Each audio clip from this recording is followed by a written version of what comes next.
wrong, but I don't remember, and I remember I think the years over, so there years and all that. Oh, that time is dope. Yeah, well, for a long time, he was there.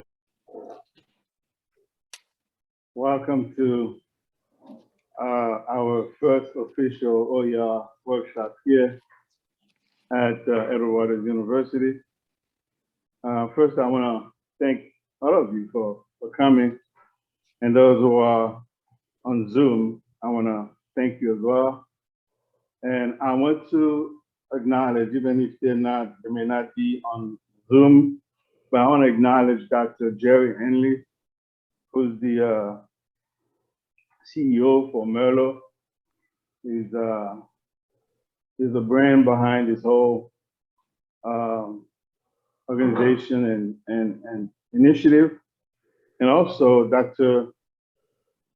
Robbie Melton from Tennessee State University, who's a champion of OER, and their team as well. They have a number of talented and dedicated people working with them.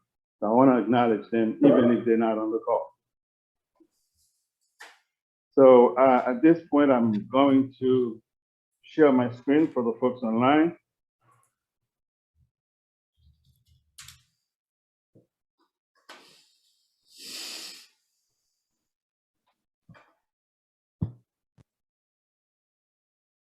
And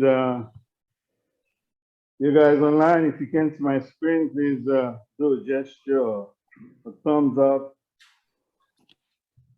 All right, wonderful. Thank you. Once again, welcome.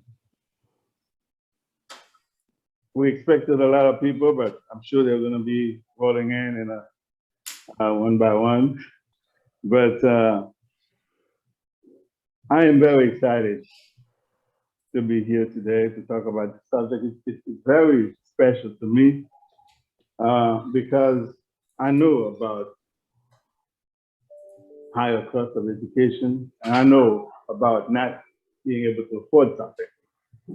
So I don't know how many of you may not be aware, but in the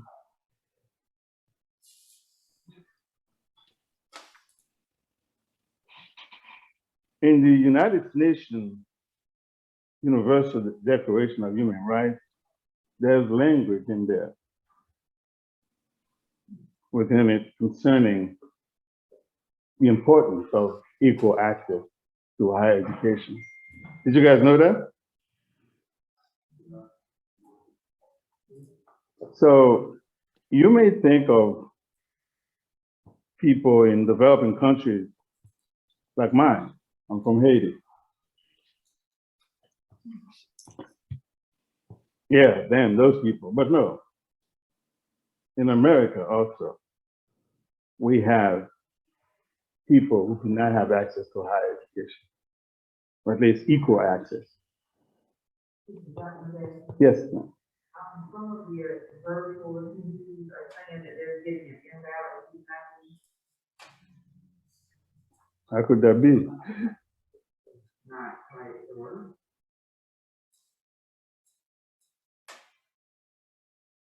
They said they just messaged you or something. They said they were getting an invalid ID for you. I'm not sure that, because some did get. I can tell, try again. I'll send it out. I'll send it out to all faculty right now. Okay. Mr. Austin is sending it again. Yeah. I don't know. I've never seen that before. I'm sorry, but hopefully the link Mr. Austin is sending you will work.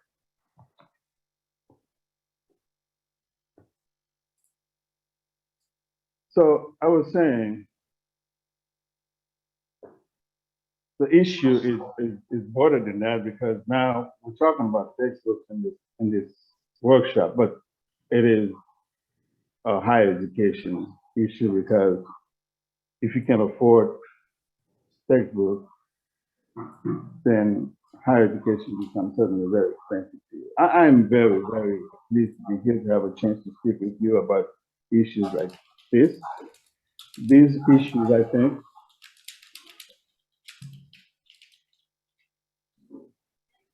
what they do, they concern us all. These are issues that concern us all. And when I think about the value and goals of higher education, I should know, right?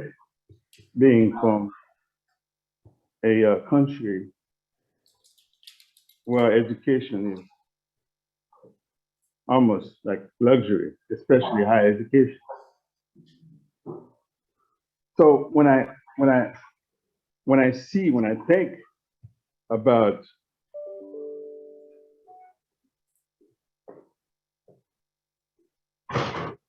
this topic, what I see a potential for our students to become good global and local citizens. I see a vehicle that has the potential to deliver us from social inequality.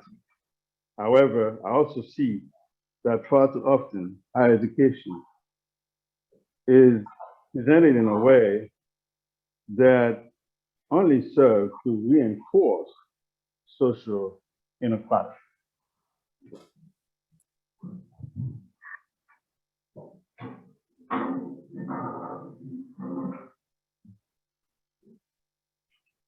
My Zoom picture seems to be getting in my way. Okay, that's better now.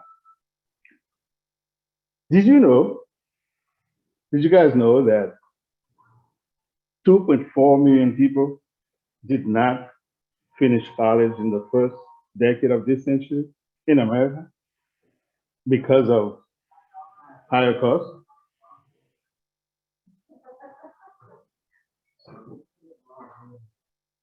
Is somebody trying to get on Zoom in here?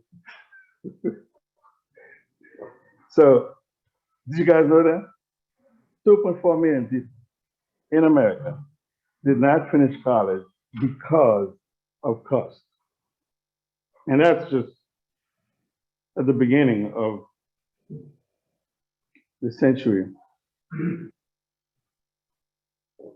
The cost of higher education, as you can see, while state funding is going down, has been going down, higher education tuition revenue have been going up. The average student borrow, at least 2/3 of them, according to statistics, they borrow money to get through school. And the average borrower owes more than $30,000. I mean, that's in 2020, we don't know what it is now. Florida is a little less, about 25. But it's still a lot of money for college graduates, because now you know that a college graduate, a college degree is almost worth nothing. So for them to come out, owe that much money, and to be offered a salary of $26,000, $30,000, $35,000 a year, I mean, it is terrible. But look at this, the total national student loan debt balance in trillions from 2003 to 2020. Outrageous, right?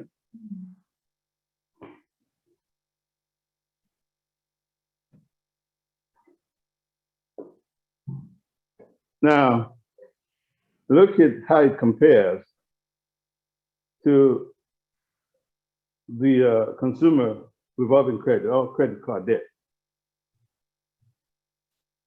It's been pretty stable, right? Between 2006 and 2017, the consumer or credit card debt stays pretty much the same. But look at the student loan debt.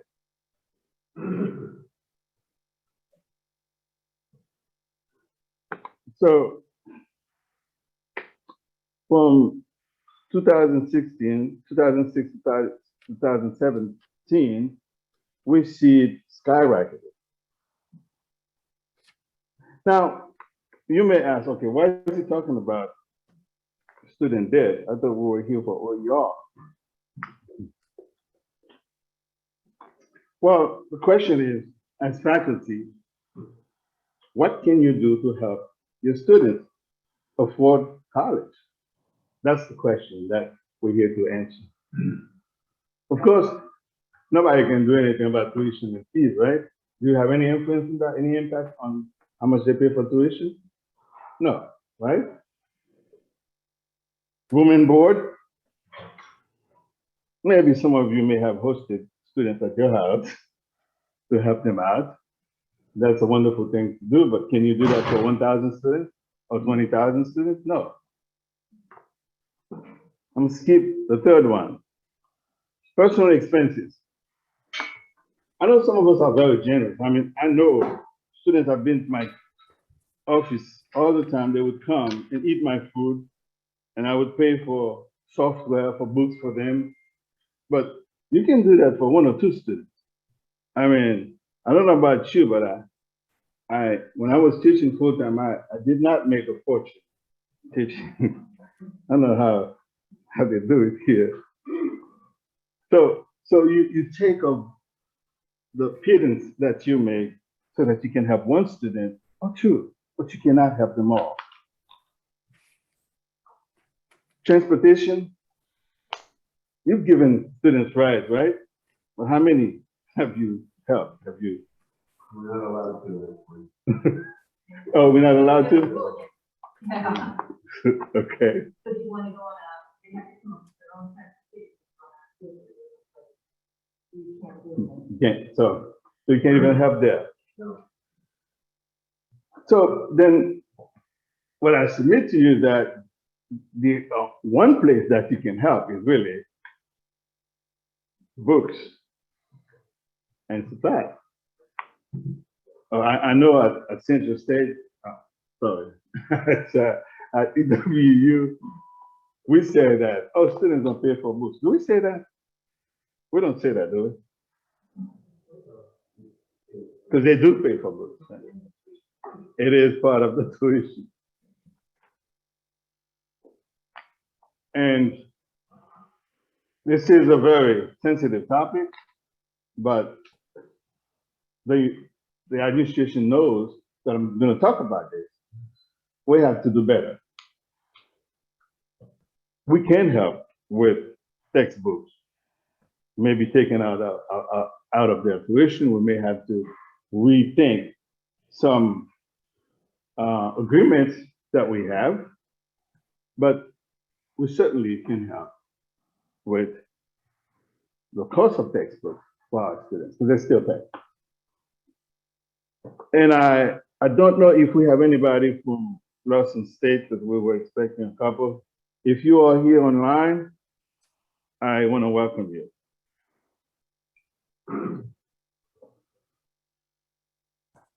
Look at the cost of textbooks. It has risen 3 to 4 times the inflation rate. Isn't that amazing? Look at the rate of it. Look at this line for rate of inflation. It's bad, but look at this.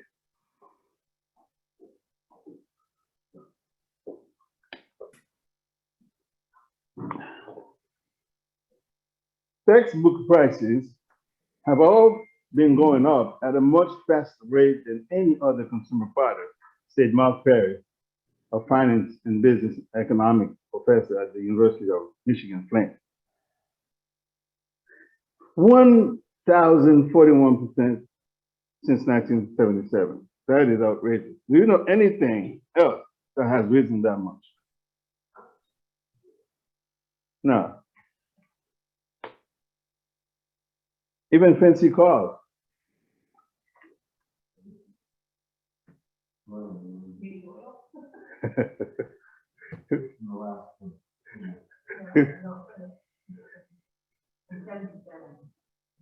Yeah,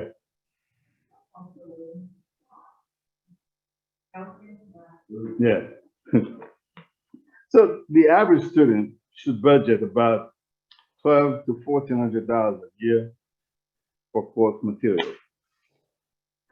In Florida, it's close to $1,500 a year. Again, for EWU, I don't have a number. And that's a lot of money for textbooks only. Don't you think? Not necessarily. We're not just talking about textbooks, we're talking about courseware, we're talking about, computers, we're talking Yeah. about all the things that go with it. Not necessarily, You say that's not necessarily high? not necessarily, not necessarily. Is it for semester or for year or for? Depends on the credit load you're taking, depends on a lot of other factors, there are a lot of variables that go into, the textbook issue. Yeah, I agree. But still, the price you pay for all of it, the singers, the Pearson, the Math Lab, all of that, it's a lot of money to the student. I don't know, you may not feel it here, but I've had students complain about, because well, we'll continue and you'll see what some students have said and what results. Yes. When technology came into use, back in 77, it was just the book and we were not technology. Now we have to have ability to remotely connect with all sorts of things we have. You know, the computer is like absolutely required. So if you took that out, all of that out, and you look at the test. And even now, they're on the digital test. They're not hard. Well, I guess it's something not available. Because those things are factors, although the growth of technology and the cost of all of that is driving a lot of stuff. If you were to remove that, it might not be the same. Sure. Are you saying that the cost of technology is higher than the cost of textbooks? Just how it impacted everything in education since once we, from the mid-90s on what has happened. There's been a lot of effects for all sorts of institutions and people. Yeah. Yeah, I agree. But still, yes, go ahead. Probably more for my personal knowledge. Understanding that the bookstore, some administration, we are expected to have ebooks, and the students are not separately held. Something that may be built into tuition for the math class, we use Alex.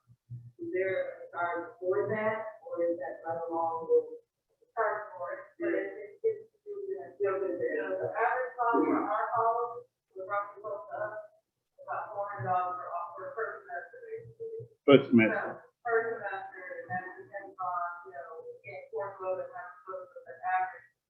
I think they take a full load, 12 credits, the average cost is about $400.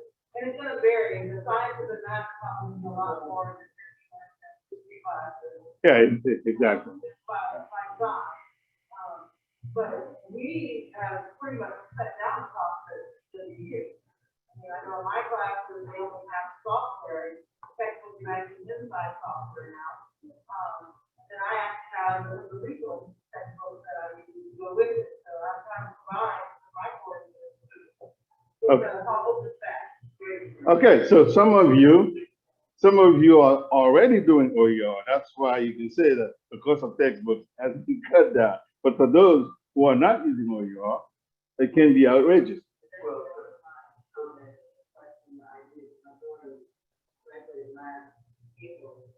But for classes, you have to have the access code. That's all for the students are also paying for the access code. I'm sure they are. Students are paying everywhere. But if all your books are on Cengage, the student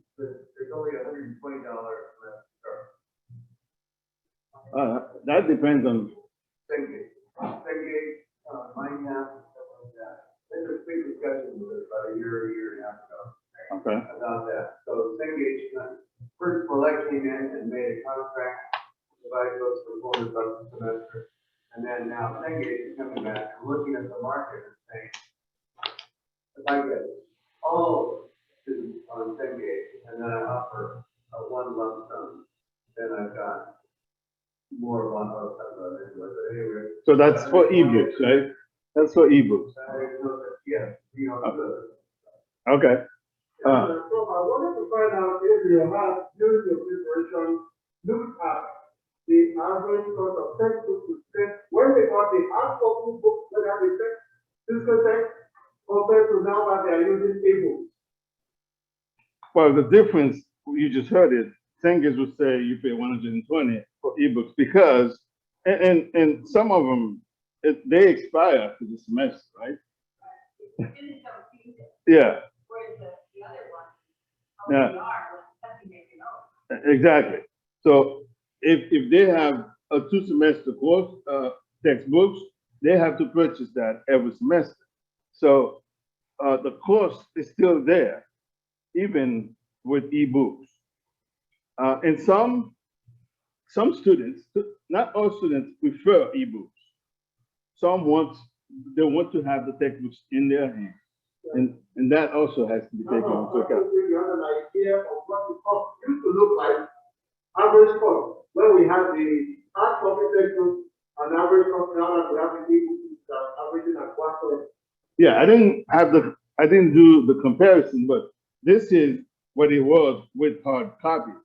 Now, yeah, that's what it was 2 years ago with hard copies across the United States. But with e-copies, it may be different. It may vary between universities and also the course that you're taking, because some courseware and content are more expensive than others. Yes.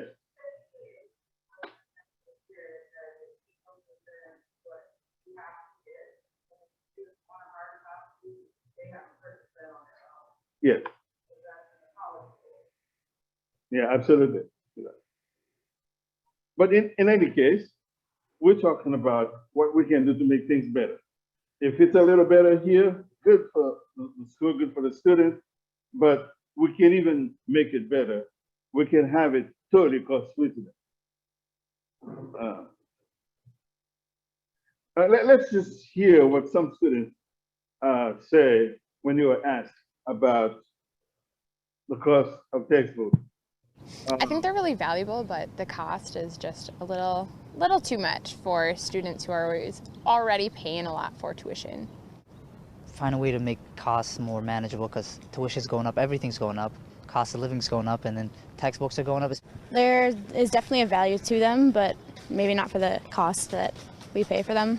I mean, I guess professors are trying to provide students with books that are reasonable, but I mean, there are some textbooks that are just they're just way too pricey. I just feel like they're really overpriced. Yeah.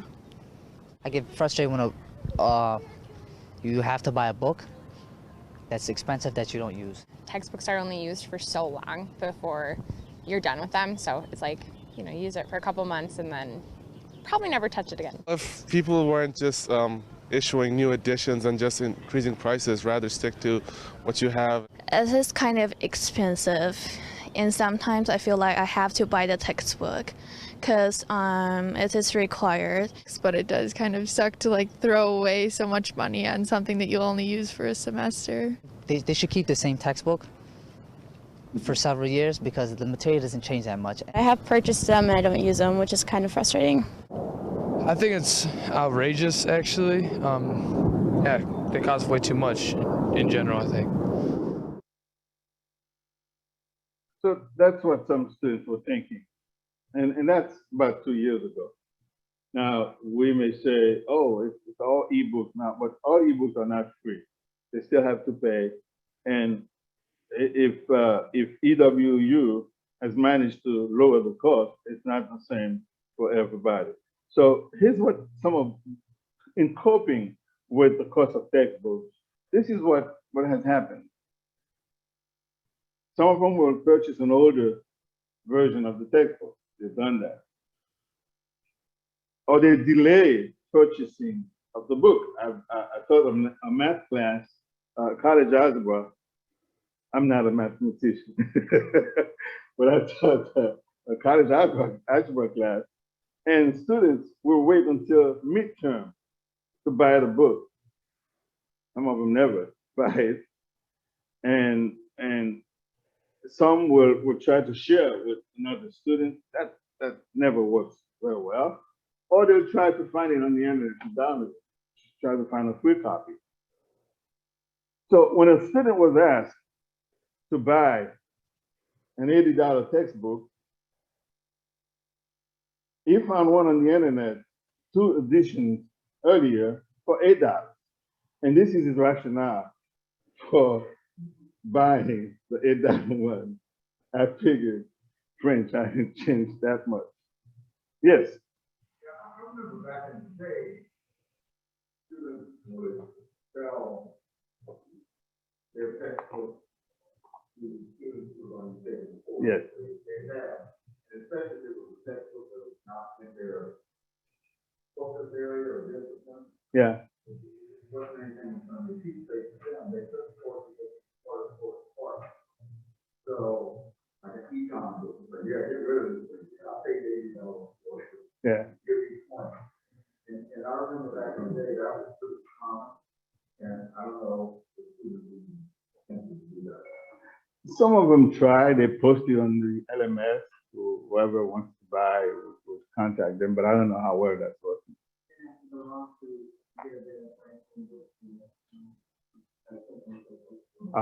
Yeah.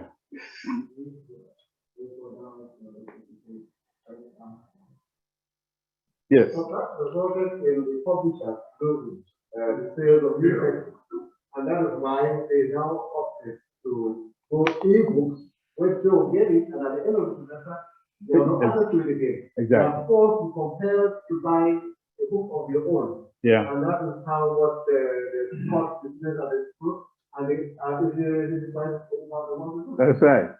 You can be sure they're not losing money. No, they're not. They whatever they can do. Yeah. They students also would maybe purchase, this is not something they would need, but they would purchase the book overseas. In India, they would purchase it quite cheaply, and you could just get the receipt in the mail. Yeah. And you got the book, Yeah. but it's not, it's much cheaper. Yeah. And when they did that, everybody was after it, because they could afford that if they really wanted the book. Yeah. Dr. Davis. I just want to add a different perspective too. So I totally get the OER work or free. That is wonderful. We love it. But I think the perspective I would add is that, instead of saying that the faculty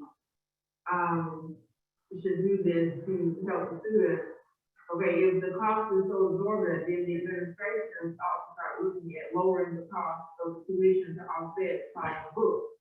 I mean, that's another way to look at it to me. So, because I was surprised to, well, tuition has to be what that is, but then over here, faculty, you all need to make the adjustment in the teaching in what you're using to offset the cost. I think we have to look at that both ways. Yes, faculty can help with that, but if the administration realizes that books are onerous for students, exorbitant, then offset the cost somewhere else. You're absolutely right about that. Except that we don't have that power as faculty members to influence the administration to look, because it's all about tuition. Yes, you can recommend, but what I'm saying, you can recommend to the administration, but here you can do something about it because you pick your books. The administration doesn't. No, we can pick our books. What I'm saying, books are essential, like, okay, so I think, and so I'm saying that I think there's another way to see it. So all I'm saying. You're right. Is that. You're absolutely right. Because I don't subscribe to the position has to be set at this high cost. And Yeah. so, now faculty, we want you to come in and lower the cost of the book for the, you see what I'm saying? Yeah. I think it has to be looked at across. Absolutely. You're absolutely right.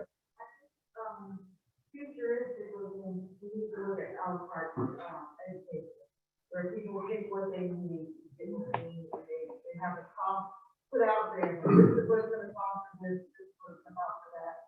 And then they can choose what they want based on their program study, just like healthcare. We are in a situation with healthcare that says, hey, you have to take this plan because this is all that's offered, and we need to have a variety of plans. Oh, so you go with Liberty Mutual.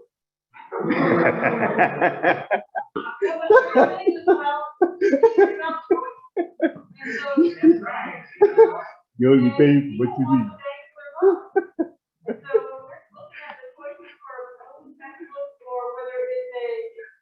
Cost to a textbook. It's about the choice that the faculty has to make, but it's also about what is the best resource that can get the job done, even with the costing associated with that. Well, that's And that's the same thing with healthcare. You look at that, what's gonna get me the best cost for the bang for my buck, and that's what students are asking for. But that's an age-old. yeah, and that's how you can help them, by doing just that for them, because when you assemble the resources that that they need for the class, then you can get them for them at a low or no cost student. This is not okay. This is what faculty are required to do. Like, I'm not speaking on behalf of the president or the administration. I'm speaking in behalf of students. What can we do as a body to help our students succeed? But you're absolutely right. It depends on what's out there in your field. There are a lot of things that are not accessible by the students. We'll get to that. We'll get to that. We'll get to that. I know this. I know. I mean, I've heard this question many times, and they are legitimate questions. But let's get to it. We'll get there. So, but as far as students in general are concerned, I don't know. Again, it may be different here because of the agreements that we have with Paulette. But students normally need to wait 3 weeks until their financial aid payments arrive to purchase their textbook. And the same kind of delay for those who have to use the GI Bill to pay for textbooks. So they wait, and then you start class, they don't have their textbooks, they don't know what you're talking about. At the time the book gets there, they are like behind on assignments. It's hard, and that's why this agreement that we have at EWU is better than what others have done. I'm not saying it's great, but it's better. So a student was asked this question: Have you ever delayed purchasing a textbook because of cost?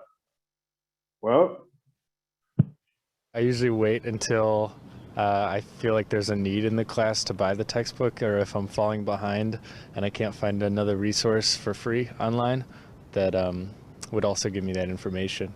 And then I'll buy a textbook. I have delayed purchasing a textbook until it was completely necessary to have it. Yes, I have, unfortunately. I had some troubles because of it. Textbooks are obviously something that you really obviously need, and in order to do well in a class, you need to have that textbook, and because it costs so much, I think a lot of people have problems getting the required text, and therefore they have struggled in classes they shouldn't necessarily struggle in. all right. So 7 out of 10 students surveyed had not bought or required textbooks due to cost. I mean, 70% is a lot. And you see that in their performance in your class, right?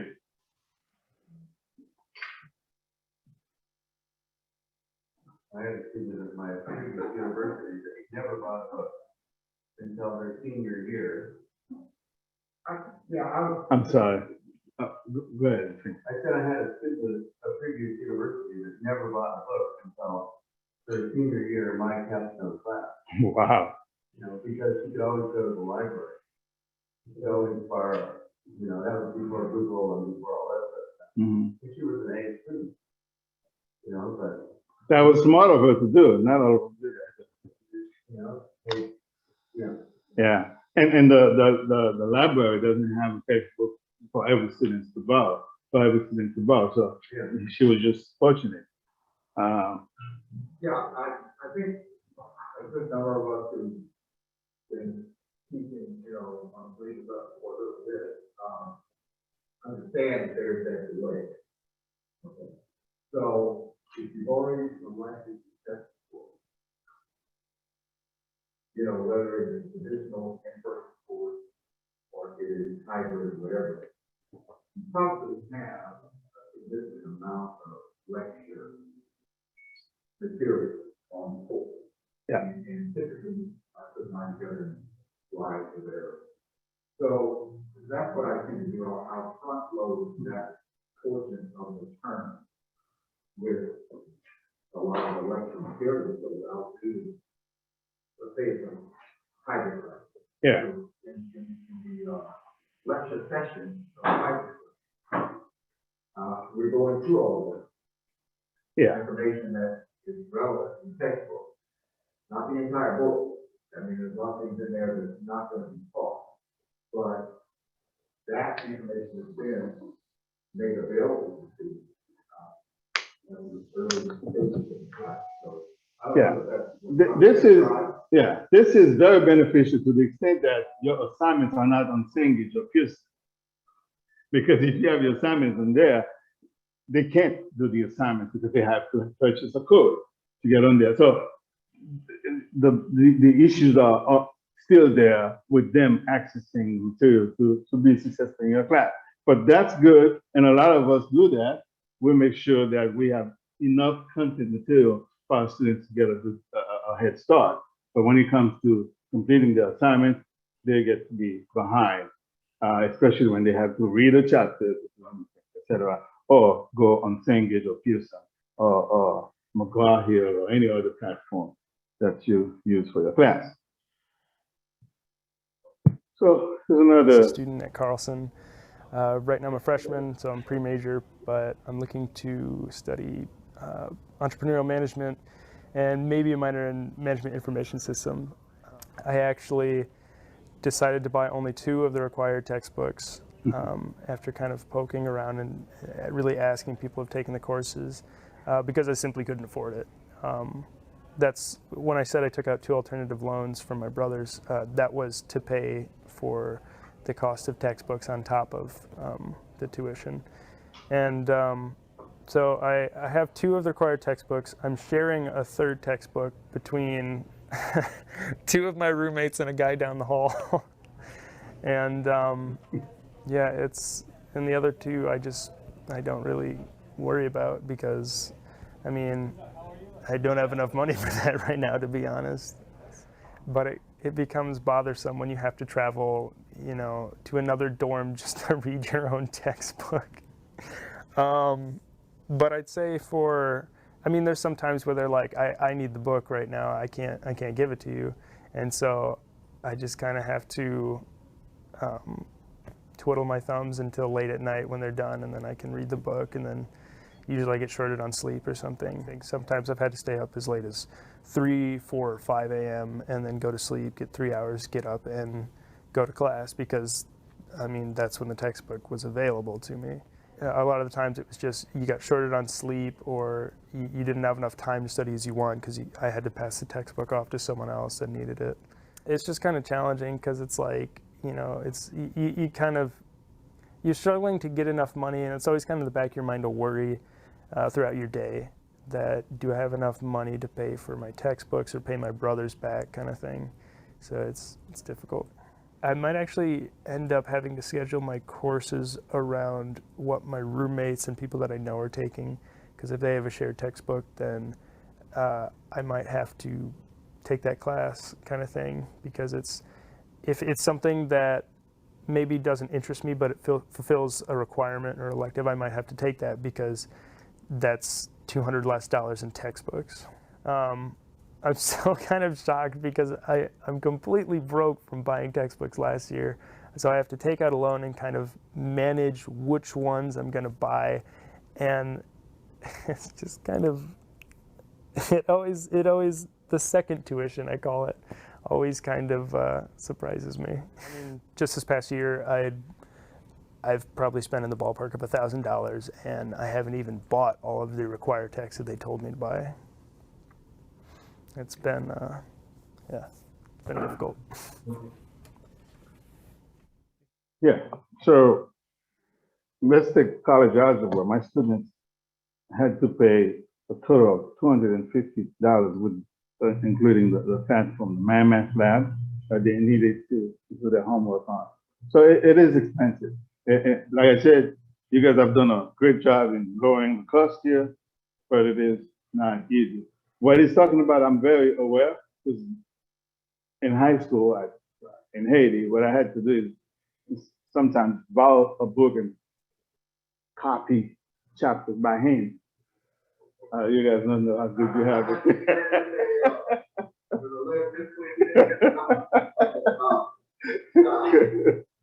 Well, I think sometimes when we're trying to create a roadmap for a student to begin focusing on where their path is taking, right? One of them is to look at the different kinds of costs that students do make available to themselves. Yeah. Which are more recreational costs. That's true. You know, I don't like food in the cafeteria. I don't like food in the dining hall. I'm like, you know. And I mean, I got worried. I mean, they're all wrong. Yeah. But when they were in college and when we still the grad school now, you know, I have access to their account. So I can see what they're spending their money. So it's like, well, you know, you just spend all this money down at the DVD. I mean, you could have, that is. When you talk about summer job, when you talk about working between semesters, put a little aside, not just for the extra speakers or some outfits that you want to wear to the such dance, homecoming or something. Also put a little bit aside because, you know, textbooks are through the roof. Yeah. They are a calculated expense, a big time expense. And I think it could be helpful. I don't know how popular it would be, but it could be helpful. So part that I'll do in some context of advertisement and organization, let them know, hey guys. Yeah. It's expensive, and you know, you have a right to your fund money, but you gotta be mindful of the fact that college has other costs besides tuition and fees. And one of them is those textbooks. Put about $5 aside that burger that you're gonna buy. And before you get college, you have a little money on it. We would try to get our children to do that. Yeah. They'll buy anything but a textbook. Go ahead. I'm just glad they went out on the same way. When I heard the young man talking, so not saying I don't have sympathy, because I do. But I'm also sitting here thinking about the students who, when I have to skip a nail appointment, they have to skip one. When I have to wash my own hair, they don't want to get their hair. I'm just saying now, so you know, I'm gonna say this too. As human beings, not just students, as human beings, we put our money where we want to put our money. And we don't complain about where we want to put our money. But we all complain about the places we don't want to put our money. And I got to do a lot of complaining about it. I'm just saying, I'm glad you don't say that. And you know, all situations are not created equal. So we, you have to budget. yeah. Yeah. Don't be following here when you're talking about, hey, you know, this, that, no, you need to budget. We saw what you had. How have you used it? And so just to encourage that kind of, and all I can see is that guy is textbook and work. And you know, who needs But the party is. And the beer and the cake at the party, ain't no cake missing in the party that you're representing. I'm just laying it out for you. But some of them do need The hell? I mean, we have students who are actually homeless. Yeah, you have to look at it. That's right. You have to look at it on a case by case basis.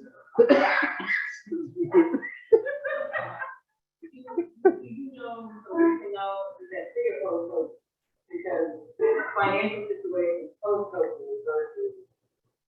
Well, that's true. I haven't considered what it is post-COVID, but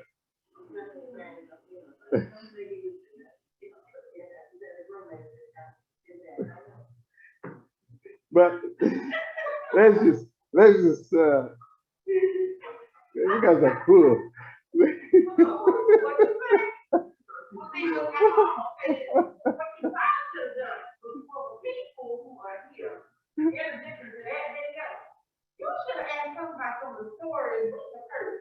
I've heard, no, listen, I have heard the story. You know, I've seen some of them.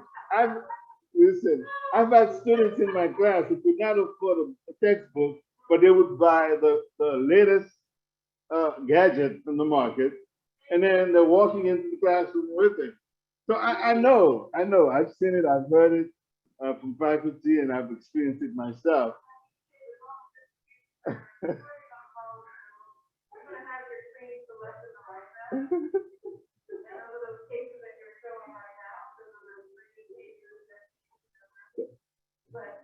No, those are average, not extreme. Average. Come on, you guys.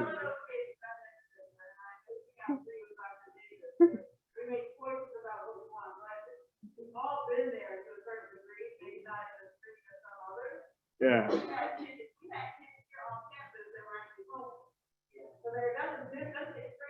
You had one? Oh, because I've seen many. At my previous institution, yeah, there are students in real need. Let's not talk about the ones who choose what to buy. We understand the need, but we're also saying that there needs to be, that the need, let's say this, the need is not as extreme as some of these things here. Now, because I'm telling you, they put their money where they want to put their money. But we're talking about those who are in need, not those other ones.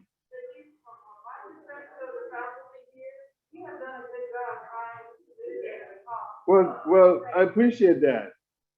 Listen, I'm a student advocate.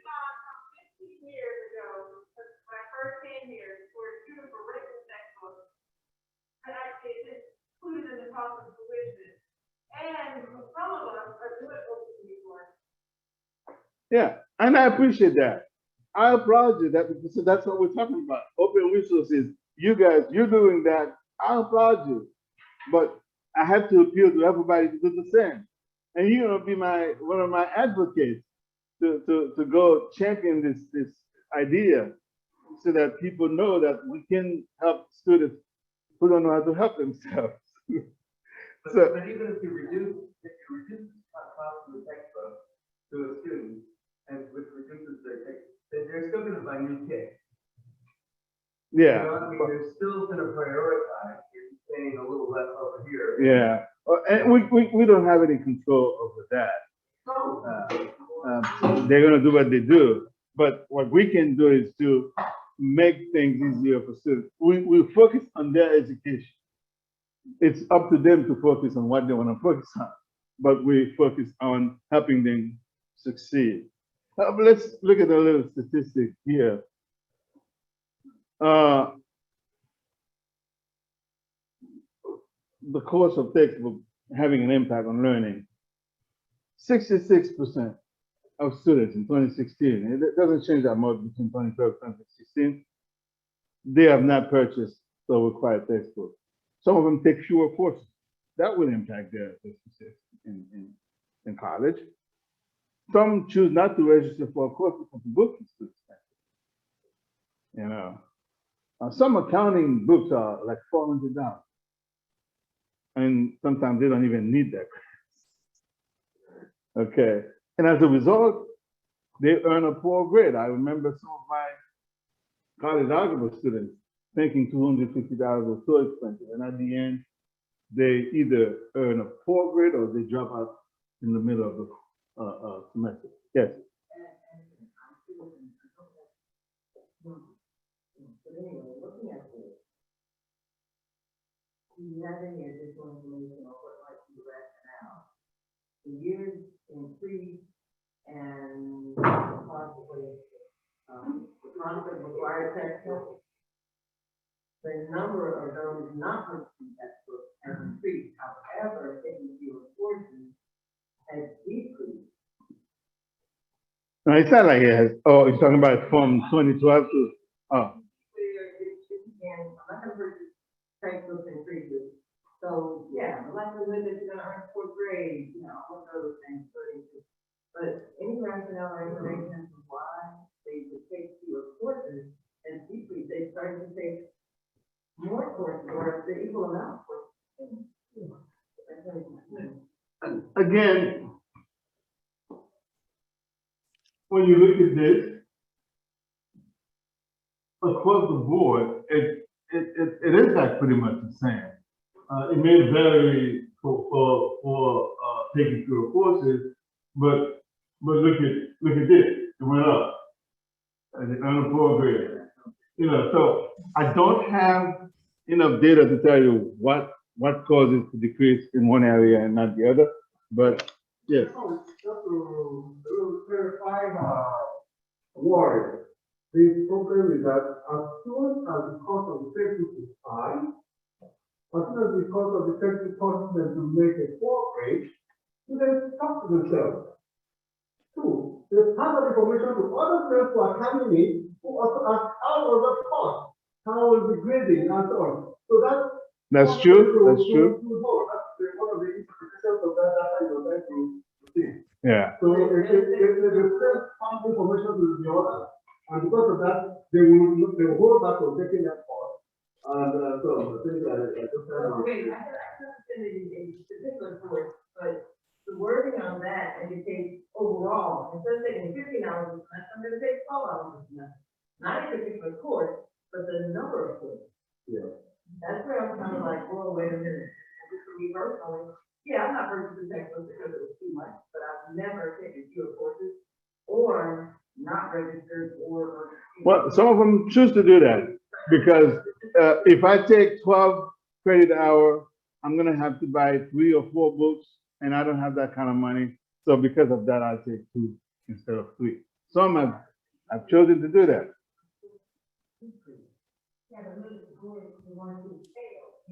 Exactly, that's what I was trying to point out to you. Yeah, yeah, yeah, but yeah.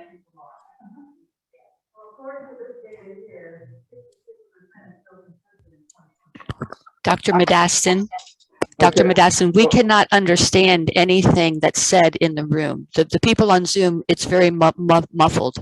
Oh, I'm sorry. I should have thought of that. Okay, I don't have a mic, but can you guys sometimes either speak up or come closer to me?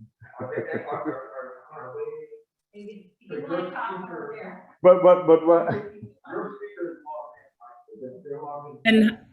And good morning. This is Dr. Melton. Maybe if you would repeat the questions and some of the comments. Good morning, everyone. This is Dr. Good morning. Dr. Melton is here. Good morning. Thank you for being here. I didn't know you were here. This is Dr. Wabi Melton, our champion. I mentioned at the beginning of the, you know, she's my hero in this. She made it happen.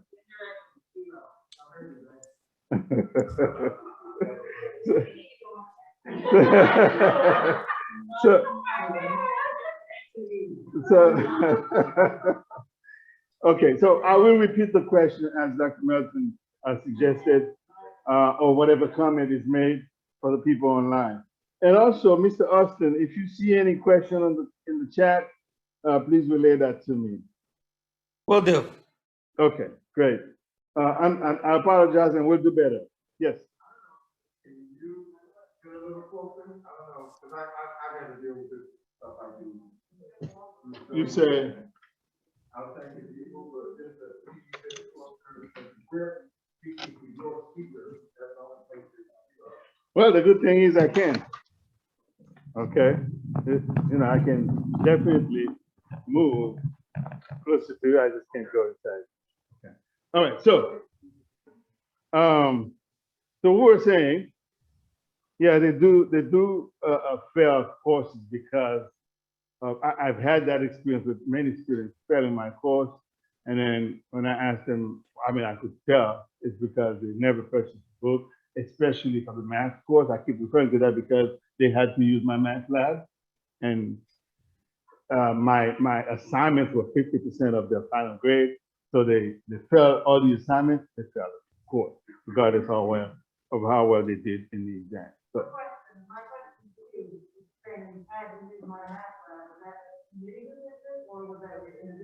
no, that was not my individual decision. That was the, yeah, that was a departmental decision.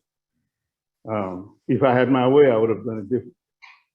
So, but we do encourage that you guys work together so that everything is consistent across the board. Like one person is doing one thing and one person is doing something else. And sometimes that causes issues because all students want to flock to this class where they don't have to purchase the book, and then the other one, they just don't attend. So we have to do this as a coordinated effort to make sure that, yes, sir.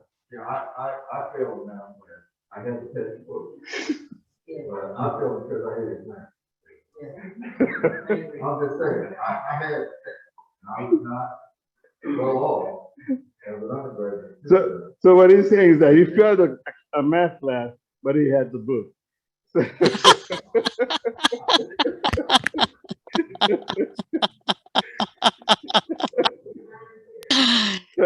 Dr. Medastin, do you have the statistics on that? On those? No. Just check my transcript.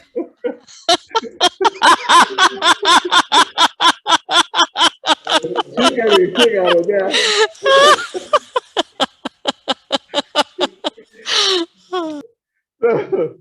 So now, how does this textbook business work? All right, so basically investors or publishers, I should say, invest in creating a textbook, right?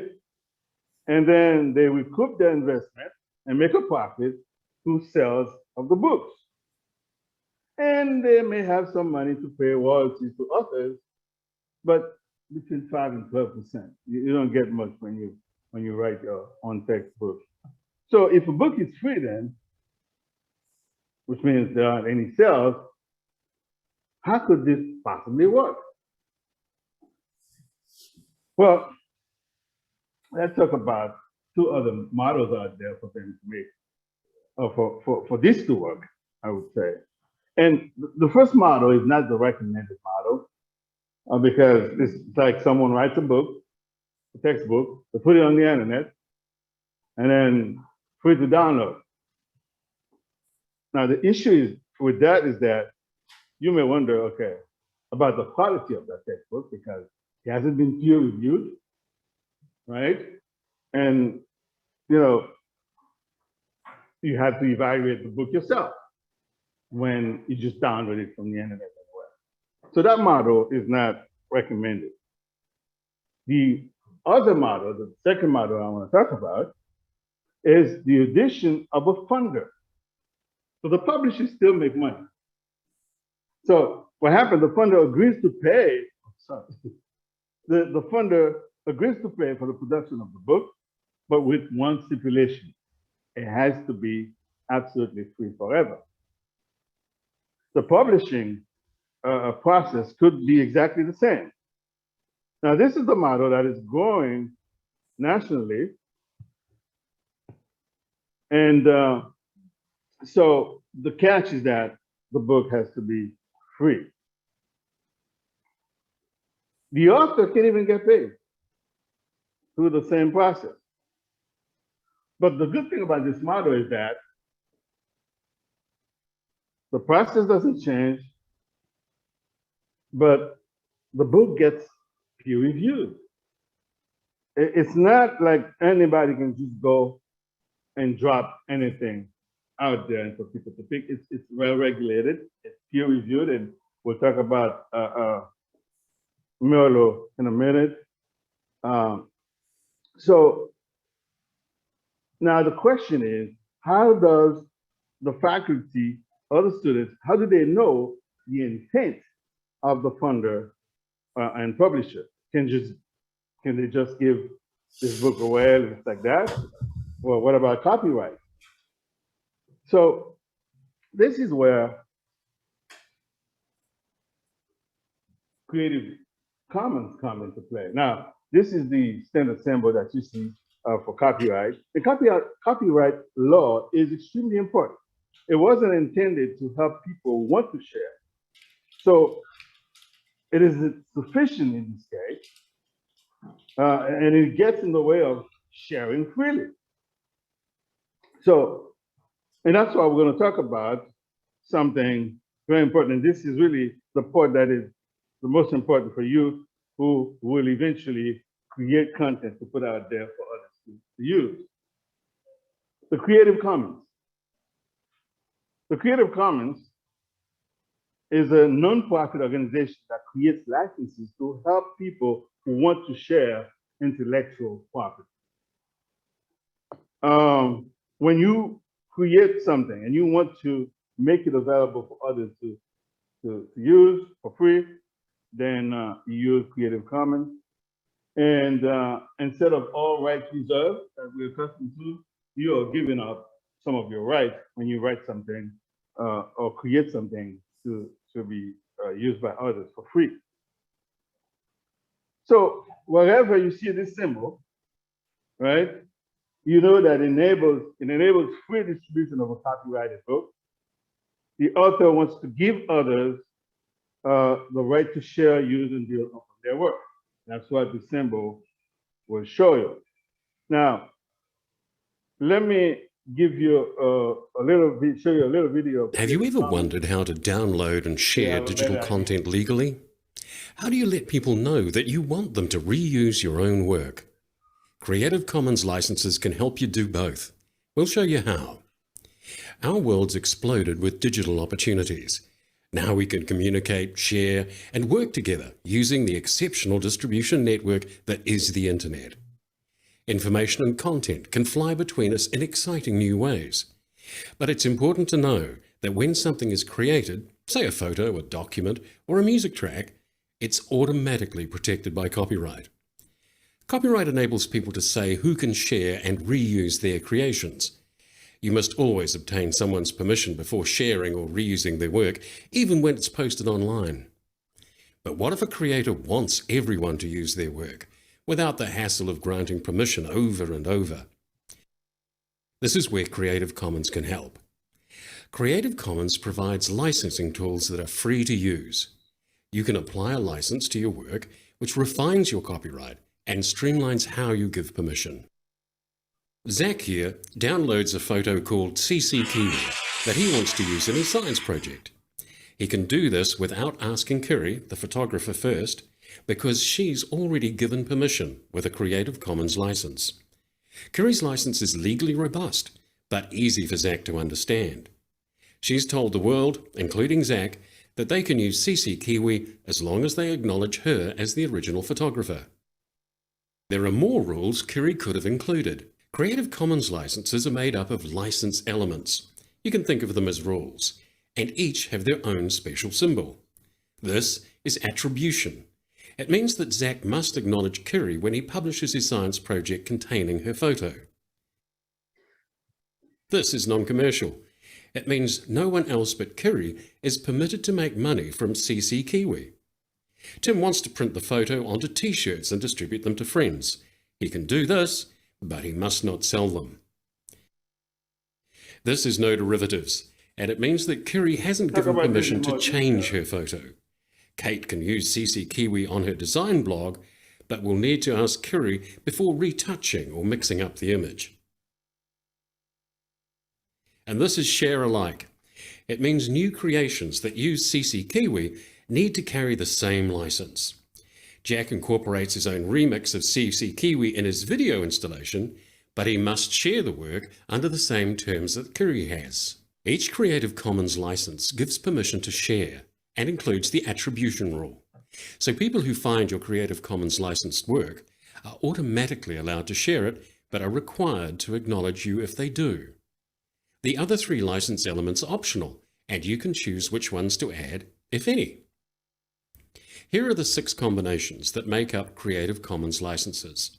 The difference between them is how many rules apply when someone wishes to use your work. The attribution license allows reusers the most freedom, and the attribution non-commercial no derivatives license allows the least freedom. The attribution license and the attribution share-alike licenses are sometimes referred to as Free Cultural Works approved licenses. These 3 licenses restrict commercial use of a work. And these 2 licenses do not give permission for adapting or remixing.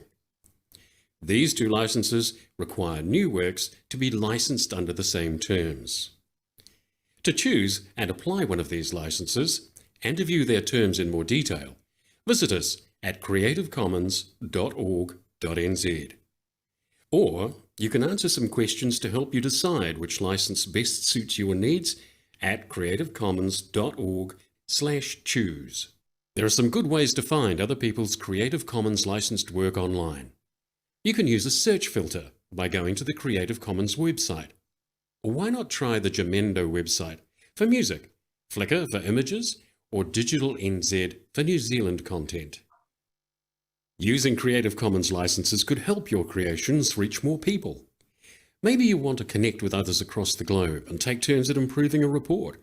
Or maybe you just want to have fun, remixing someone else's work. Whatever reason you have to share your work, you'll find there are scientists, educators, companies, and public agencies who are using Creative Commons. By opening up permission, just imagine how much we can achieve. Collaborating on what we hold in common, being open about big decisions, and finding solutions in the spaces between us. Let's work together, confidently and legally. It's good to share with Creative Commons. All right, so the CC license is really the last piece to this model, and we're going to talk extensively about it. So now the end user knows the intent of the funder because of the CC license. So what then? What does that mean? What does it do for us as faculty members? Well, we're going to take a look at what's out there and how they are licensed, and to find out what we can do with it. Let's begin here. You saw that in the Creative Commons video. You saw the BI. This one is not an acronym, it's just by. It's by attribution. So there are 6 symbols in total. These are the 4 main ones. As a creator of content to make available, you choose the one that fits your need, right? So if you understand, however, these 4 symbols, then you're good to go. Now, it's not only beneficial for you when you're trying to use someone else's work, but also when you create your own work, you want to make available to the public. So with attribution, the first one, what can you do with something that has this symbol? You can use it any way you want to, even commercially. If that's the only symbol you see, except that you have to give credit to the original author. The second one, non-commercial, you can do whatever you want with it except selling. Okay, when you download it, you see CC BY and then NC, and you know, okay, the only thing I can do with this is that I cannot sell it for a profit. The third one, share alike. Share alike, you can do everything you want with it, except when you publish it, you have to keep the same license. You cannot change the license. For example, you cannot, if it's non-commercial, you cannot change the license to say it's commercial or non-derivative, which we're going to talk about. So whatever the license is when you get it, if you're going to distribute it, you share it with the same license specification. Last one of the four is the non-derivative. Non-derivative means you can take it, do whatever you want, but don't change it. Leave my stuff the way you downloaded it. And then you can share it if you want, but don't change it. So basically, anything with Creative Commons licenses, they're free to copy, to share, to edit, to mix, to keep, to use. So just like Dr. White Lewis was saying, you can pick and choose components that work for you and make them available to the student. You can remix content that you found. You can change the book, provided that it is the license allows it. And you can create your own customized material for your course, which is wonderful. Here they are again because the quiz is coming up. You know, attribution, these are too small. Okay, but we'll yeah, okay, I can explain. Again, attribution, you can do whatever you want with it, including selling it. Non-derivative, you can do whatever, but don't change the content. Don't remix, don't, you know, if you're going to distribute it. If you're going to use it in your living room, nobody will see it, then you can change it any way you want. But if you're going to publish it, you make sure you don't change it. Share alike, share it with the same license you got it. And of course, non-commercial, don't sell it. So these are the symbols. And I said there were a total of 6 symbols. This is how they show. CC BY, you're free to do whatever you want with it. CC BY, non-commercial, do whatever you want with it, but don't sell it. CC BY, SA, share alike, do whatever you want with it, but when you share it, make sure you share it under the same license. Then we have CC BY, NC, and SA. You can do whatever you want with it, but don't sell it and share it at the same time. CC BY ND, do whatever you want with it as long as you don't change it. And then we have CC BY NC and D. Don't sell it, don't change it. All right, quiz time.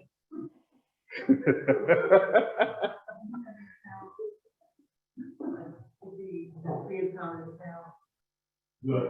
You haven't created on I do. now. Oh, really? We can work on that. Yeah. What was the question? Oh, if I have a CC Creative Commons account. So quiz time. And by the way, when we talk about Merlot is free. You can CC is free as well, but Merlot is mostly what we're going to talk about. Okay, so now question.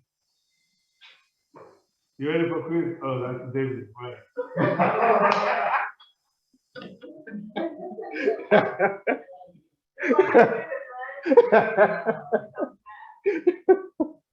So, all right. What about this one? You can do anything with it. All right. Okay. And then you guys online, you can answer the question too. I haven't forgotten about you. Next question. What can you do with this one?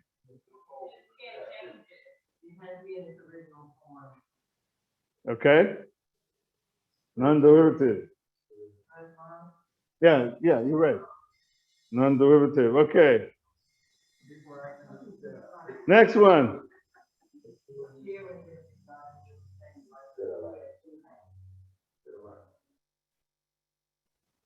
Good. All right, you keep the same license when you share it. Anyone else? Okay, you guys online, you let me hear you the first time when you couldn't hear the class. Now I want to hear you. Next question is for you guys online. What can you do with this license?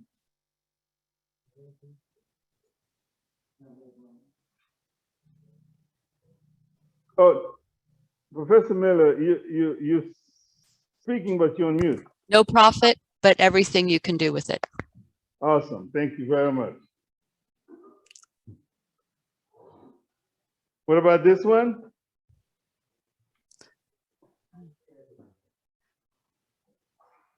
Let's see, no profit. Okay, that's not complete.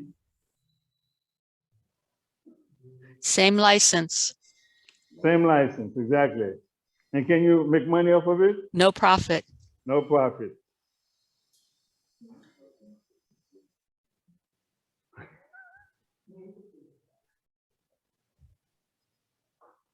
Yeah, it's going to cover my presentation. All right, the last one. That was the last one. Oh no. This is the last one. What can you do with this one? No, change it. Don't change. Don't change. No change. No money. No money. All right. No fun. No fun. This is the most restrictive license, by the way. No fun. I thought she said no fun, but it's no fun.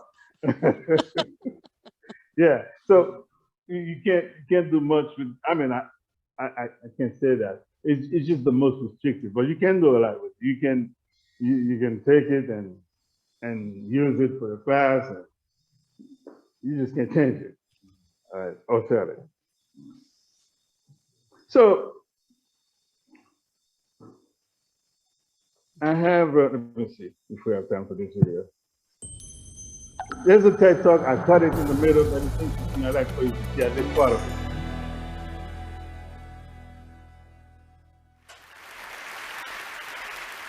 I'm Rich Baranick, and what I'd like to talk a little bit about today are some ideas that I think have just tremendous resonance with all the things that have been talked about the last 2 days. In fact, so many different points of resonance, it's going to be difficult to bring them all up, but I'll try to do my best. Does anybody remember these? Okay, so these are LP records, and they've been replaced, right? They've been swept away over the last 2 decades by these types of world-flattening digitization technologies, right? And I think it was best witnessed when Thomas was playing the music as we came in the room today. What's happened in the music world is there's a culture or an ecosystem that's been created that if you take some words from Apple, the catchphrase would be create, rip, mix, and burn. What I mean by that is anyone in the world is free and allowed to create new music and musical ideas. Anyone in the world is allowed to rip or copy musical ideas, use them in innovative ways. Anyone is allowed to mix them in different types of ways, draw connections between musical ideas, and people can burn them or create final products and continue the circle. And what that's done is it's created, like I said, a vibrant community that's very inclusive with people continually working to connect musical ideas, innovate them, and keep things constantly up to date, right? Today's hit single is not last year's hit single, okay? But I'm not here to talk about music today. I'm here to talk about books, okay? In particular, textbooks and the kind of educational materials that we use every day in school. Has anyone here ever been to school? Okay? Does anybody realize there's a crisis in our schools around the world, okay? Okay, I'm not going to spend too much time on that, but what I want to talk about is some of the disconnects that appear when an author publishes a book that in fact the publishing process, just because of the fact that it's complicated, it's heavy, books are expensive, creates a sort of a wall between authors of books and the ultimate users of books, be they teachers, students, or just general readers, okay? And this is even more true if you happen to speak a language other than one of the world's major languages, and especially English. And I'm going to call these people below the barrier shutouts, because they're really shut out of the process of being able to share their knowledge with the world. And so what I want to talk about today is trying to take these ideas, right, that we've seen in the musical culture and try to bring these towards reinventing the way we think about writing books, using them, and teaching from them. Okay? So that's what I'd like to talk about, and really how do we get from where we are now to where we need to go. So the first thing I'd like you to do is a little thought experiment. So imagine taking all the world's books. Everybody imagine books, and imagine just tearing out the pages. So liberating these pages, and imagine digitizing them, right? And then storing them in a vast, interconnected global repository. Think of it as a massive iTunes, right, for book-type content, okay? And then take that material and imagine making it all open so that people can modify it, play with it, improve it. Imagine making it free so that anyone in the world can have access to all of this knowledge. And imagine using information technology so that you can update this content, improve it, play with it on a time scale that's more on the order of seconds instead of years, okay? Instead of the editions coming out every 2 years of a book, imagine it coming out every 25 seconds, okay? So imagine we could do that, and imagine we could put people into this, right? So that we can truly build an ecosystem with not just authors, but all the people who could be or want to be authors in all the different languages of the world. And I think if you could do this, it would be called, well, I'm just going to refer to it as a knowledge ecosystem, okay? So really, this is the dream, and in a sense, what you can think of it is we're trying to enable anyone in the world, I mean anyone in the world, to be their own educational DJ, creating educational materials, sharing them with the world, constantly innovating on them. Okay, so this is the dream. In fact, this dream is actually being realized, right? Over the last 6.5 years, we've been working really hard at Rice University in a project called Connections.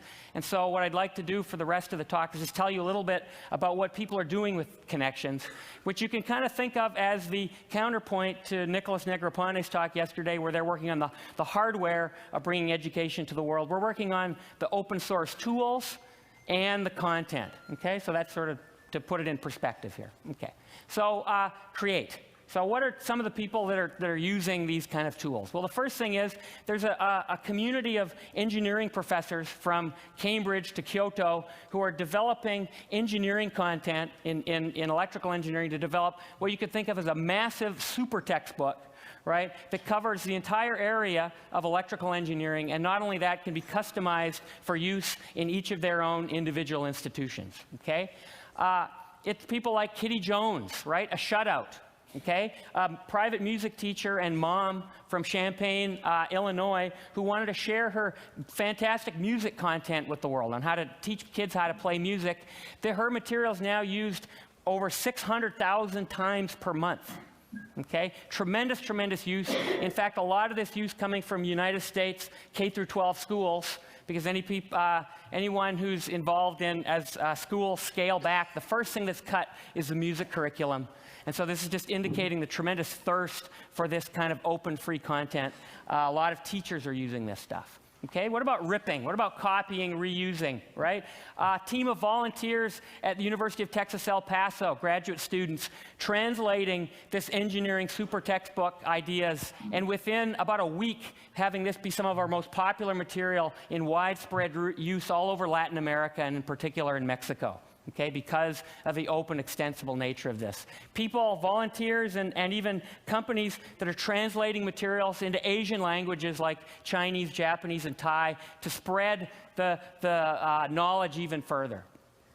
Okay, what about people who are mixing? What does mixing mean? Mixing means building customized courses, means building customized books. Okay, companies like National Instruments who are embedding very powerful interactive simulations into the material so that we can go way beyond a regular kind of textbook to an experience that all the teaching materials are things you can actually interact with and play around with and actually learn as you do. okay? We've been working with Teachers Without Borders, who are very interested in mixing our materials. They're going to be using Connections as their platform to develop and deliver teaching materials for teaching teachers how to teach in 84 countries around the world. TWB is currently in Iraq training 20,000 teachers supported by USAID. And to them, this idea of being able to remix and customize to the local context is extraordinarily important, because just providing free content to people has actually been likened by people in the developing world to a kind of cultural imperialism. That if you don't empower people with the ability to recontextualize the material, translate it into their own language, and take ownership of it, it's not good. Okay. Other organizations we've been working with, UC Merced. People know about UC Merced. It's a new university in California in the Central Valley, working very closely with community colleges. They're actually developing a lot of their science and engineering curriculum to spread widely around the world in our system, and they're also trying to develop all of their software tools completely open source. We've been working with AMD, which has a project called 50 by 15, which is trying to bring internet connectivity to 50% of the world's population by 2015. We're going to be providing content to them in a whole range of different languages. And we've also been working with a number of other organizations, in particular, a bunch of the projects that are funded by Hewlett Foundation, who have taken a real leadership role in this area of open content. Okay, burn. I think this is sort of quite interesting. Burn is the idea of trying to create the physical instantiation of one of these courses. And I think a lot of you received, I think all of you received one of these music books in your gift pack. Well, present for you. Just tell you quickly about, this is an engineering textbook. It's about 300 pages long, okay, hardbound. This costs, anybody guess? How much would it cost in a bookstore? Okay, this costs $22 to the student, okay? Why does it cost $22? Because it's published on demand and it's developed from this repository of open materials, okay? If this book were to be published by a regular publisher, it would cost at least $122. Okay? So what we're seeing is moving this burning or publication process from the regular sort of single author authored book towards community authored materials that are modular, that are customized to each individual class and published on demand very inexpensively, either pushed out through Amazon, right, or published directly through a on-demand press like Coop. Okay? And I think that this is an extraordinarily interesting area because there is tremendous area under this long tail in publishing. Okay, we're not talking about the Harry Potter end right at the left side. We're talking about books on hypergeometric partial differential equations, right? Books that might sell 100 copies a year, 1,000 copies a year. There's tremendous sustaining revenue, right, under this long tail to sustain open projects like ours, but also to sustain this new emergence of on-demand publishers, okay, like Coop, who produce these two books. And I think one of the things that you should take away from this talk is that there's an impending cut out the middleman, right, disintermediation that's going to be happening in the publishing industry, and it's going to reach a crescendo over the next few years. And I think that it's for our benefit, really, and for the world's benefit. Okay. So what are the enablers? What's really making all of this happen? There's tons of technology, okay? And the only piece of technology that I really want to talk about is XML. How many people know about XML? Oh, great. So it's the future of the web, right? It's semantic representation of content.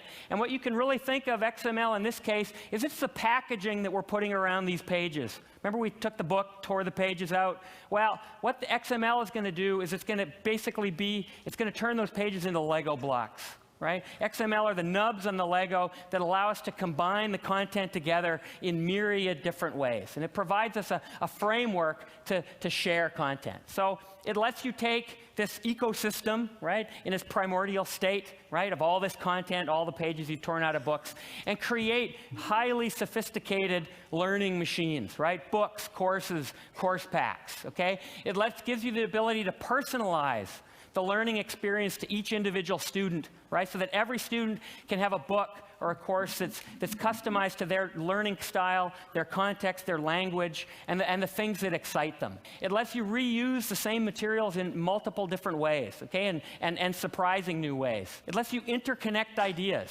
indicating how fields relate to each other, okay? And I'll just give you my personal story. We came up with this 6.5 years ago because I teach the stuff in the red box, okay? In my day job, as Chris said, I'm an electrical engineering professor. I teach signal processing.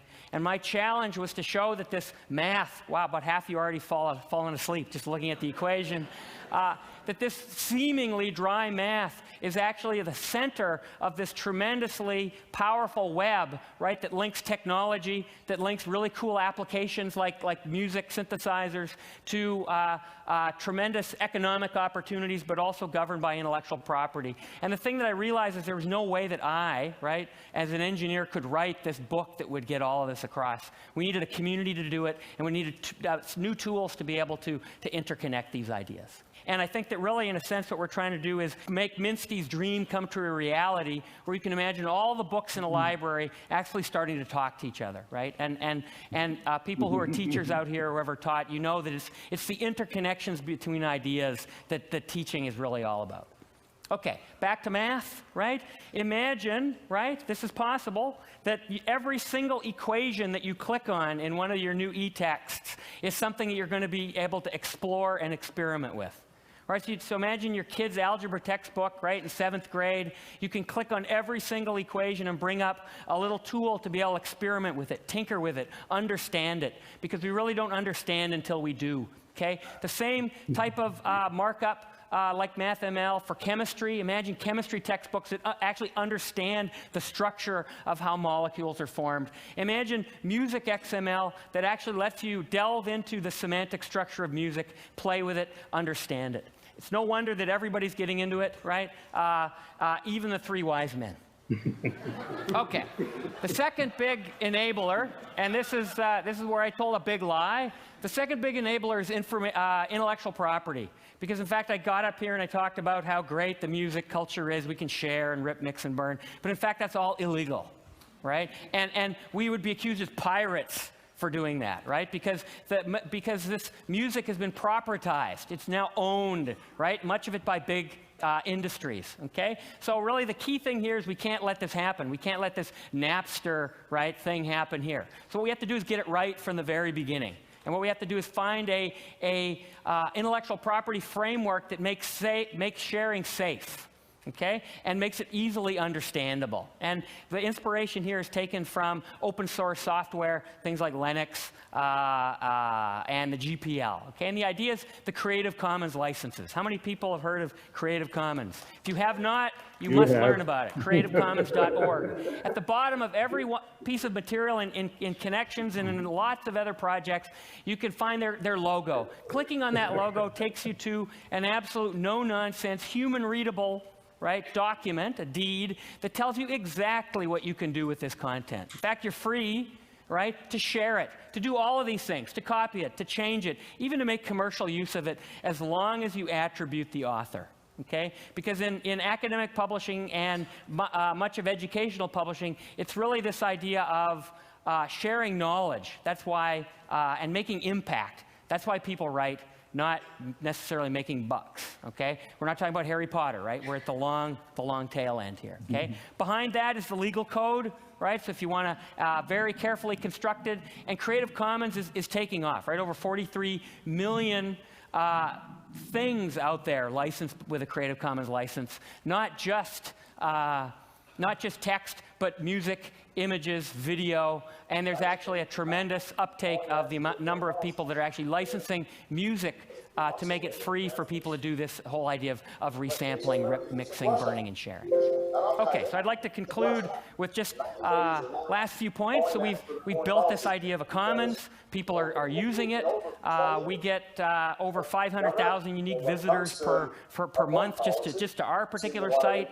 MIT OpenCourseWare, which is another large open content site, gets a similar number of hits. But how do we protect this? How do we protect it into the future? And the first thing that people were probably thinking is quality control, right? Because we're saying that anybody can contribute things to this commons. Okay? Anybody can contribute anything. Okay, so that could be a problem. Okay, so it didn't take long, right? You've been wrong. You said we should have gone into Iraq. Until people started contributing material. Has something on. Can you please mute yourself? We should still have troops in Iraq to this day. You indicated that we shouldn't be still going on. Nuclear treaties with Russia, despite the fact that 71 senators if you go to participants, voted for it. You said that first we should not have a timeline in Afghanistan. Then you said I have to stop. Click on okay. You can actually mute everybody if you click on participants. Yeah, I don't have access to recognize that Al Qaeda is a threat. Okay, hopefully. And then you can go to the person. On lingerie, which is actually a pretty good module. The only problem is it's plagiarized, right, from a major French feminist journal.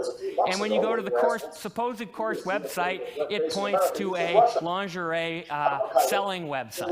Okay, so this is a little bit of a problem. So we clearly need some kind of idea of quality control, and this is really where the idea of review and peer review comes in. Okay, you come to TED. Why do you come to TED? Because Chris and his team have ensured that things are very, very high quality, right? And so we need to be able to do the same thing, right? And we need to be able to design structures, and what we're doing is designing social software to enable anyone to build their own peer review process. And we call these things lenses. And basically what they allow is anyone out there to develop their own peer review process so that they can focus on the content in the repository that they think is really important. And you could think of TED as a potential lens. Okay, so I'd just like to end by saying you can really view this as a call to action, right?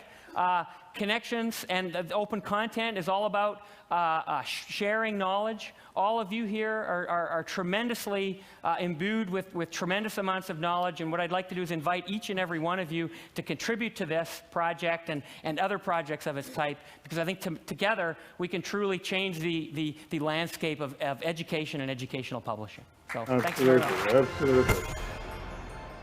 Wasn't that inspiring? So we're pretty close to end this, but that's what a CC license is for. Allows you to do all of this and contribute, and also help your students. So a textbook that has a Creative Commons license on it is called an open textbook, and we have resources that we're going to share with you in a minute. And by the way, on our OER link on the online learning site, we are updating it constantly to add all these useful links that you will need to get started. So I guess the next time is, how do you find, okay, where does the funding come from? He mentioned some of that in TED Talk, but people, universities across the state, across the nation are paying for these things. They are funding these things. Foundations like Hewlett Packard, Gates Foundation, government. The government spent some money a couple of years ago, but they allotted $5 million just for OER. We have a consortia like CALI, which is an organization for law school. These are some examples of books created for open net, made available for free.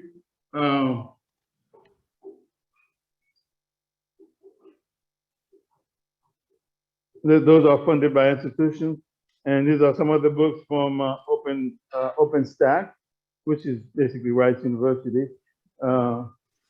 These are published by Rice University, but have the brand OpenStack. The subjects are varied. math, science, social sciences, you name it, there are content available. And I know the concern about, well, not available in my field. This global database is being updated regularly. What you didn't find 6 months ago, you may go now and find it. Cali is funded by just about every law school in the country, and they update these books annually and funded by members. Okay, we have MIT open source. They have a ton of content available. Yeah, it's fascinating. And we have the Open Textbook Network library in the TED Talk. And we have our own, and that's the one I want to brag about. This is EWU's Open Learning website. This is our own OER website. Now, I'm still working on it's donated by Merlot. We're still working on the URL because it's still in the development stage, but it's available, and I'll put the link for you. Here, you not only can, do you have your hand up? No. Oh, okay. You not only can get free course materials, but you get free, textbooks, access to free textbooks. You get access to free course material that you can remix. And you don't have to always invent the wheel. You know, you can actually create your courses from content from different sources using this. Yes, sir. I think it's pretty cool because the publishing textbooks that are used, they're written at a certain level. Mm-hmm. Most are written at the 11th, 12th grade level. Yeah. Where our read students here, I'm not too sure that how many people at that 12th grade level. Maybe at 7th, 8th grade level, maybe. Okay, and I think that when you're putting the material together, you can sift through this, pull out what you want in terms of the content, and maybe make it a little bit readable for the student. Absolutely. Absolutely. And Robbie, are you still on? Yes, I am. Would you like to speak to this to our website and to ALS? Definitely. Okay. Good morning, All right. everyone. I'm Robbie Melton, and on behalf of the HBCU Affordable Learning Solution, you know it as Open Education Resources. Yes, we do have some seed funding for you. On behalf of the William and Flora Hewlett Foundation, we have identified 6 hubs, you being one of them, where we would like faculty members to explore the use of OER. It doesn't mean that you take your books and throw them out. We would love for you to transition fully to OER, but we know that's a process.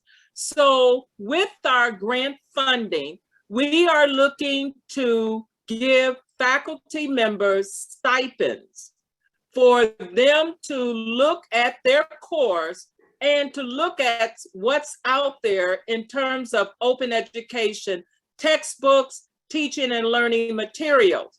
But guess what, everyone? We have it already prepared for you. And I'm sure the next slide is going to be how we have already organized your discipline in Merlot. So I'm sure if he would go to the Merlot site, if not, I can go to the Merlot site and you will be amazed that you don't have to reinvent the wheel. In going to the Merlot site, we have what we call a curation of the discipline. So if you would allow me to share my screen just for a minute, let's see. Certainly. Yes. Let me do that. I will take you all right there so you can start right now to explore our open education resources. I mean, right now.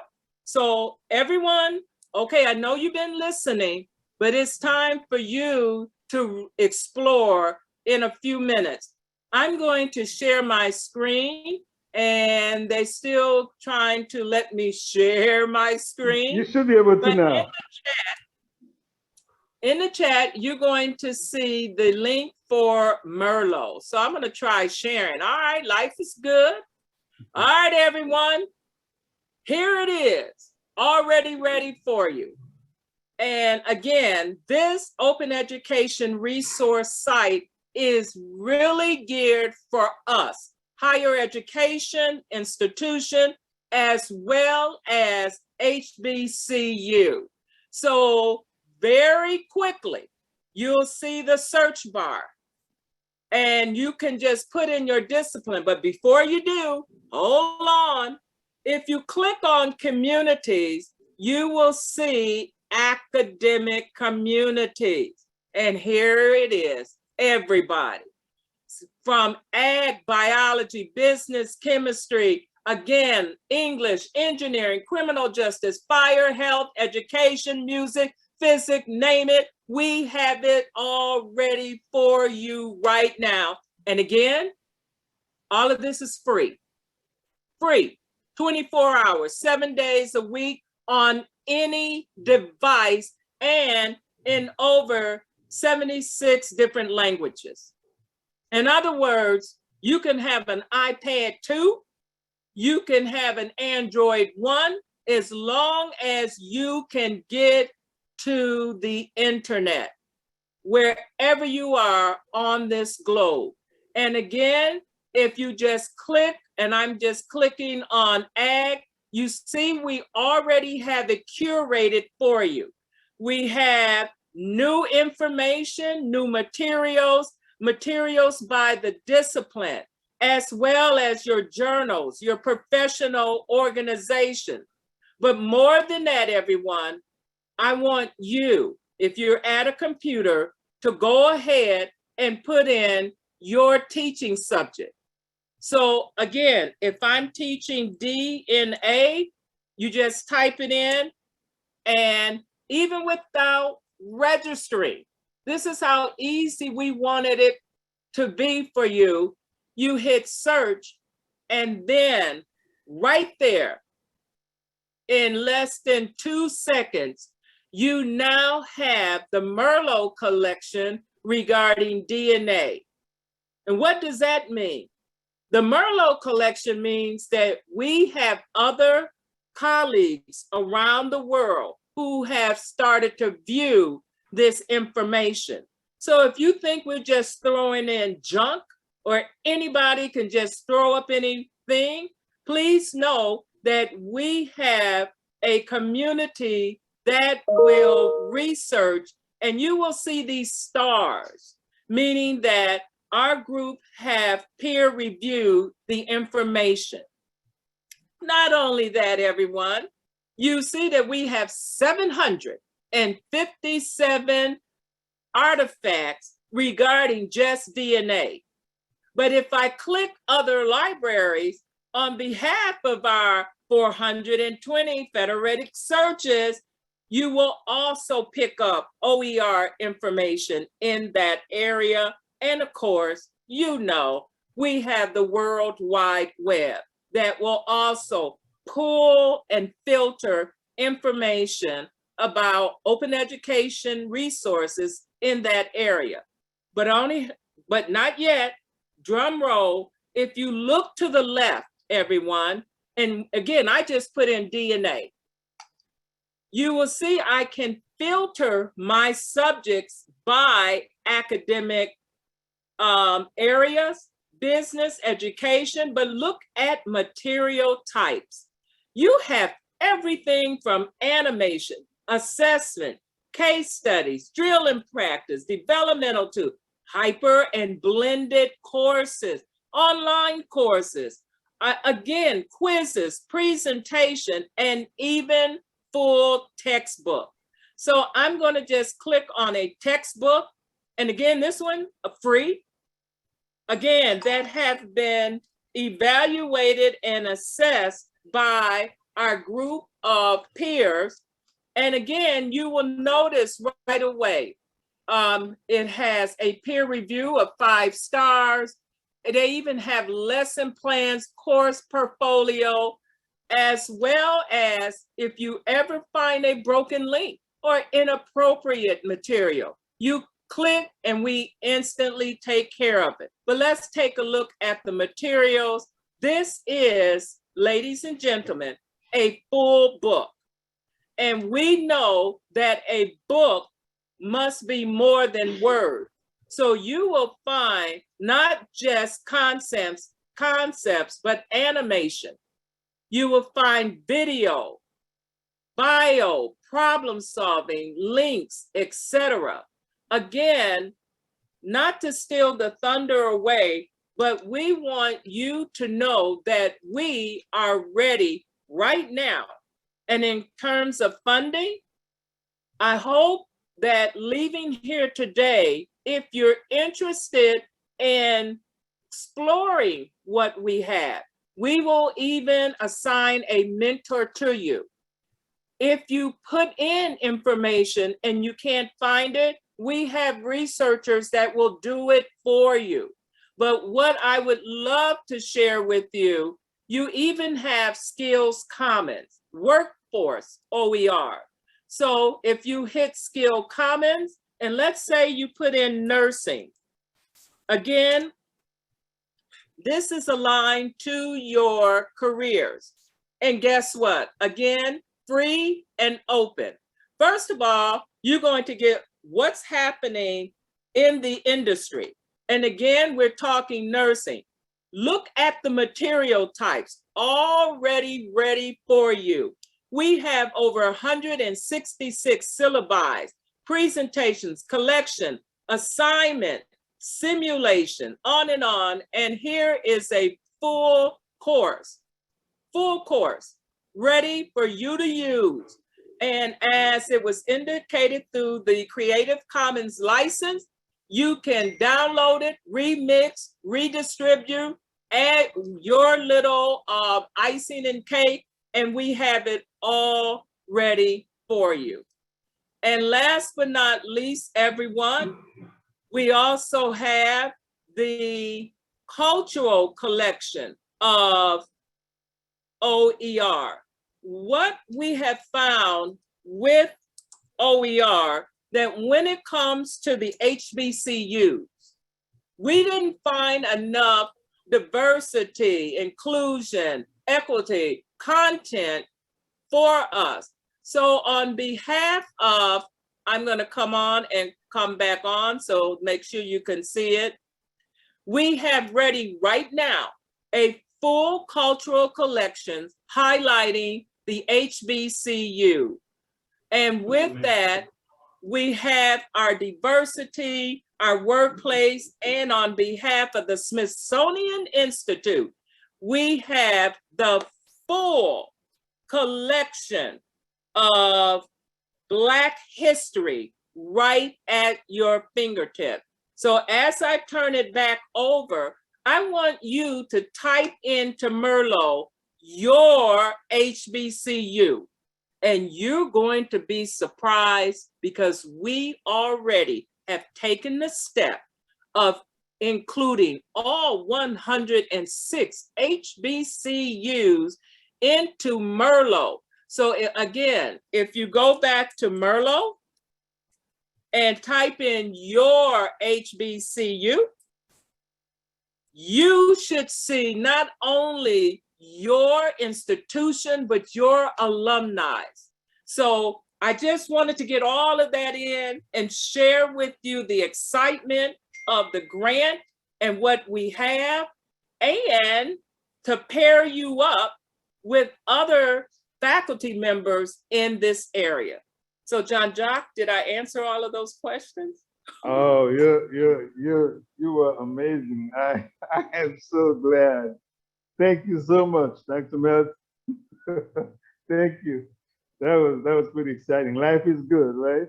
Life is and I see good. Dr. Ampadu here too. Thank you so much for coming, for joining. I didn't expect all that, but we got it. I truly appreciate it. And I'm Hey, sure and, Steve will appreciate it as well. I put our office hours Zoom link in the chat. So if you guys have any questions or if something went over your head, please feel free to click on Mondays and Thursdays from 10 to 1. And then if we're not there, if you're not available during that time, please feel free to email me and we'll be more than happy to assist you with any OER ventures. All right, and And then I will put all that information on our webpage for you so that you can have easy access.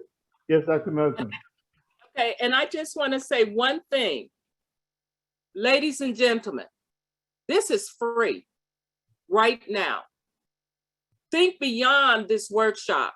Think of your family, your neighbors, K-12, your students, at any time, any place. They're having trouble with math, you just send them to this site. The last thing I want to leave you with, we are all global now. It's not that you are in Florida or Birmingham or Baton Rouge. We are all global. You're going to have to reach out to a global population. Now you're able to have access to books at any time where your students are ready the first day of class, the first minute they log on with open education resources. And we leave you with, we have data. We're not here giving you a song or dance. We have data to share with you the impact. Just at Tennessee State University alone, for the fall, we saved over $80,000. Our chemistry department, general chemistry, using all open education resources. Look at the money saved. And even myself, I am a professor. I have been using OER, and last semester, I saved over $30,000. So I leave you with that thought. This is not a song or dance. This is about empowering our students and our community with free resources that they don't have to pay for. So thank you for just letting me get that in. Thank you, Dr. Robbie. There are a couple questions in the back. I'm having trouble accessing material in the discipline I was looking at. So I just want to know if there's any firewall or people that need to be enabled or anything. I'm doing it right now and I have two other people that they try with me. We can't get it. Is it an internet issue or? I don't know. That's what I'm asking you. Yeah, it may be an internet issue. Dr. Melton, she's asking, Dr. Ryder Lewis was asking if there were any firewalls blocking access to content. I doubt that because it's totally free. Yeah. If it may there's be a yeah. I was going to say it's the firewall on your end because Yeah. all of this is open. Oh, yeah, it's all open. It may be on our end. Yes. Yeah. And did I mention a free e-portfolio for you and your students so that they can gather and keep this? Okay. Did we not say free? Okay. Yeah. So again, on behalf of the Hewlett Foundation, who's saying, if this is a great impact, why aren't we all using it? And I ask you all, why aren't we using it? And if you don't find anything, let's create it. We have funds to help you to do that. So on behalf of Dr. Ampadu and the Tennessee State University, we're here to support you. Thank you so much. Thank you. Yeah. Well, folks, I think this is a place where we should conclude. And we're out of time anyway. Right? We want to thank you for coming. And Dr. Robbie Melton, Dr. Ampadu, I really, really appreciate your presence here today. I really didn't count on you being here knowing how busy you are. So thank you. Thank you. Well, I want to yes, go ahead. No, again, we're looking for a couple of faculty members that from your end who would just like to explore, help us. And then we have a couple of surveys later on so we can find out how your students are feeling about OER. So life is good, and I'll see some of you later this afternoon. Yes, indeed. Bye-bye now. Thank you. Oh, great, great. Awesome, awesome. All right. Thank you all, and those the folks who are online. And I know we may have a couple people from Lawson State. Can you please say something so we can salute you? Hey, good morning. I'm Dr. Carl Pruitt. I'm from Lawson State. I really enjoyed the presentation. Thank you so much for being here. We appreciate you It's coming. my pleasure. Joining us. And Dr. Pruitt, Yes. Robbie Melton, Tennessee I sent State. you an email. Yes. Yes, we're ready to do the same. Just give us the date and the time, and we will set it up immediately.